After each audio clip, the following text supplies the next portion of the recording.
The topic of this lecture is Structure of Ceramics. The reference textbook is Richard Van Noort Introduction to Dental Material, 4th edition, from page 13 to 16. Ceramics are compounds of metallic elements with nonmetallic substances, such as oxide, chloride, nitride, and silicates. In ceramics, anions are significantly different in size from cations, like in this figure. Na, which is sodium, is a cation and is smaller than the anion Cl, which is chlorine. When so, they position themselves in between the chlorine. When this happens, it is called interstitial position.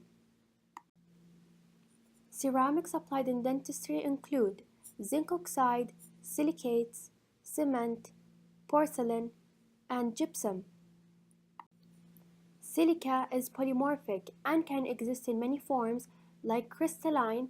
Examples are quartz, cristobalate, and tridymite. Also, the second form is amorphous. An example of it is glass. What is polymorphism? It is the ability of a compound such as silica to exist in different forms with distinctly different characteristics. Silica combined with alumina can form glass ionomer cement and ceramic restoration. Also, it can be used in investment and porcelain. In crystalline ceramics, crystal melting transition is known as the change of crystal from solid to liquid. A change in volume may also occur. If we plot the specific volume of the crystal against the temperature, such a curve is shown in this figure. It has a discrete discontinuity in the specific volume at a specific temperature, Tm. The specific volume is effectively the inverse of the density. The specific volume temperature curve shows that one effect of the melting of the crystal is an increase in the volume. Here in this figure, we have a solid-solid transition as well as a solid-liquid transition. Silica is in the form of quartz in room temperature, which changes into tridymite at 870 Celsius, and a more transformation will occur at a temperature of 1470, where cristobalate will form.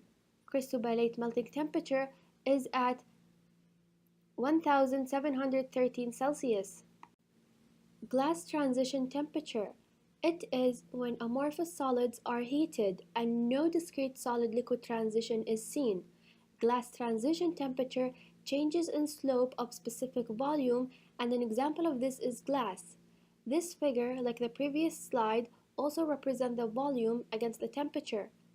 It has no discrete liquid transition as the material is not crystalline, so no sudden increase in volume but a gradual increase, which is known as a glass transition temperature, which stands for Tg. So in general, the increase in temperature will lead to increase in volume. The packing density of the liquid will be less than that in the crystalline solid. The formation of a glass. In this volume temperature curve, crystallization occurs on cooling. In A, there is a sharp discrete reduction in the specific volume. A configuration contraction occurs as there is a large increase in the packing fraction when changing from a disordered liquid to an ordered crystalline solid. Once the sharp contraction has completed, the material continues to contract by normal thermal contraction. We call this process devitrification, and we will get to the definition in the next slides. In B, if crystallization does not occur, the liquid continues to contract, partly by normal thermal contraction and partly by configuration contraction, and there is no discrete jump in the specific volume, and we call this vitrification, and we will also get to the definition in the next slide. When crystallization occurs on cooling, sharp discrete reduction in the specific volume. For crystal growth to occur, nuclei of crystallization must be present. If crystallization did not occur, the liquid takes up a less open structure, but there is no discrete jump in the specific volume. Vitrification is when the liquid is cooled quickly, the solid formed will be glass.